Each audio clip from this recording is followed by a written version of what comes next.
창세기 1장은 6일 동안의 창조 이야기로 유명합니다.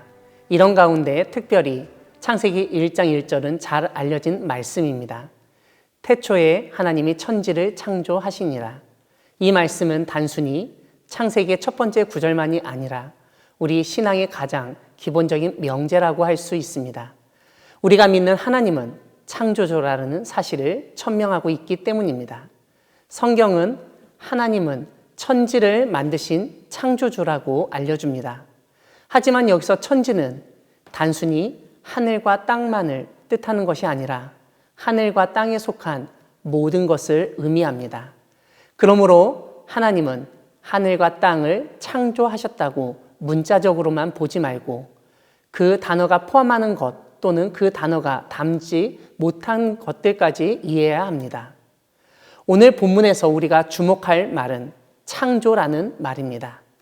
창조하다는 뜻을 가진 히브리어 동사는 바라인데 무엇인가를 만드는 것을 의미합니다. 히브리어 성경에서 이 단어의 주어는 반드시 하나님입니다. 그래서 사람들은 바라의 의미가 단순히 뭔가 만드는 것이 아니라 아무것도 없는 것에서 만드는 것이라고 생각했습니다. 우리에게 익숙한 무로부터의 창조라는 교리가 바로 이 단어와 관련이 있습니다. 오늘 창세기 1장 본문에서 하나님이 창조하시기 전의 모습을 세 가지로 알려줍니다. 하나는 혼돈이고 다른 하나는 공허이며 마지막은 흑암입니다. 이러한 가운데 하나님의 영이 운행하고 계셨다고 설명합니다. 영이라는 단어는 원래 숨, 바람, 기운을 뜻하는데 하나님이 아무것도 없고 텅 빈 상태에 무엇인가 불어넣는 느낌, 무엇인가 하시려고 숨을 고르시는 것으로 이해할 수 있습니다.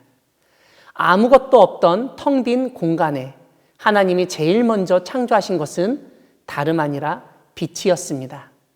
여기서 우리가 생각할 것이 있는데 우리가 생각하는 태양빛과 이 태초에 하나님이 창조하신 빛이 조금 다르다는 점입니다. 첫째 날에 이렇게 빛을 창조하신 하나님은 둘째 날에는 궁창을 만드시고 그것을 하늘이라고 부르십니다. 고대 사람들은 하늘에 물을 모아둔 궁창이 있다고 생각했습니다. 왜냐하면 저 하늘에 물을 담아놓은 저장고가 없다면 하늘에서 비가 내릴 수 없다고 생각했기 때문입니다. 셋째 날에 하나님은 땅을 덮고 있던 물을 한 곳으로 물리시고 묻은 땅이라고 부르시고 한 곳으로 모인 물은 바다라고 부르셨습니다. 지금 우리가 생각하고 있는 지구의 모습이 어느 정도 갖추어진 것입니다. 또한 하나님은 땅에게 채소와 나무를 내라고 말씀하셨습니다. 넷째 날에는 하나님이 하늘의 광명체, 즉 해와 달과 별들을 만드시고 그것들이 계절과 날과 년 그리고 낮과 밤을 주관하게 하시도록 하셨습니다. 고대 사회에서 하늘의 해와 달과 별들은 신적인 존재였지만 성경은 단지 땅에 빛을 비추는 조명 정도로 인식하도록 의도한 것을 보게 됩니다. 다섯째 날에는 하나님이 생물을 만드시는데 물에는 물고기가 살도록 그리고 하늘에는 새가 날도록 하십니다. 여섯째 날에는 하나님이 더 많은 생물을 만드시는데 여러 짐승들을 만드십니다. 24절에 있는 가축은 집에서 기르는 짐승입니다. 이때는 사람도 없고 집도 없던 때여서 가축이라는 말이 시대착오적이라고 이해하기 쉽습니다. 하지만 창세기 이야기를 읽던 독자들에게 하나님이 창조하신 동물들 중에는 우리 인간과 친하게 지내는 개, 고양이, 소, 말, 염소, 양 등도 포함된다는 점을 설명하기 위해서 일부러 그런 단어를 사용한 것을 알 수 있습니다.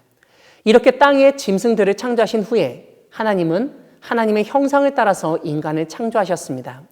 이것은 땅에 있는 짐승들과는 다른 점이 인간에게 있다는 점을 알려줍니다. 이 다른 점은 짐승들에게 주신 말씀 22절에서 보듯 생육하고 번성하고 충만하라는 것 외에 인간에게는 28절에서 땅을 정복하라, 모든 생물을 다스리라는 명령을 덧붙이신 것에서도 확인할 수 있습니다. 하나님의 형상으로 인간을 창조하셨다는 말씀은 이전에 왕의 동상을 곳곳에 세워놓은 것처럼 하나님의 땅의 인간을 하나님의 대리자로 세우시고 모든 것을 잘 다스리도록 하신 것이라고도 이해할 수 있습니다. 창세기 1장에서는 하나님이 창조하신 것들을 보고 좋아하셨다고 반복해서 강조합니다. 특별히 마지막 6째 날의 창조물들을 보시고 심히 좋아하셨다고 알려줍니다. 이것은 마치 부부가 첫 자녀를 낳았을 때의 기쁨과 비교할 수 있을 것 같습니다. 자신을 닮은 아이가 태어나는 것을 신기해하고 기뻐하고 그 아이를 좋아하고 사랑하는 것처럼 하나님은 이 세상을 창조하신 후 하나님의 형상대로 창조된 사람과 그 주변 동물들, 땅의 모습을 보시고 무척이나 기뻐하시고 좋아하셨던 것으로 여겨집니다. 사랑하는 광야교회 성도 여러분, 오늘 우리는 창세기 1장을 통해서 우리가 믿는 하나님이 창조주이시라는 사실, 그리고 그 하나님이 말씀으로 만물을 창조하셨다는 사실을 알게 되었습니다.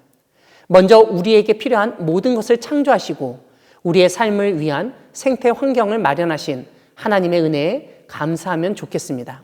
이와 함께 우리는 하나님이 창조하신 이 세상을 지키고 돌보아야 할 책임이 있다는 점을 잊지 말아야 하겠습니다. 또한 피조세계를 보시며 기뻐하시고 우리 인간뿐만 아니라 모든 생물이 생육하고 번성하기를 원하시는 하나님을 기억하며 기후 위기의 시대에 창세기 1장의 말씀을 더욱 깊이 묵상하며 환경운동에 적극 참여하기를 바랍니다. 아멘.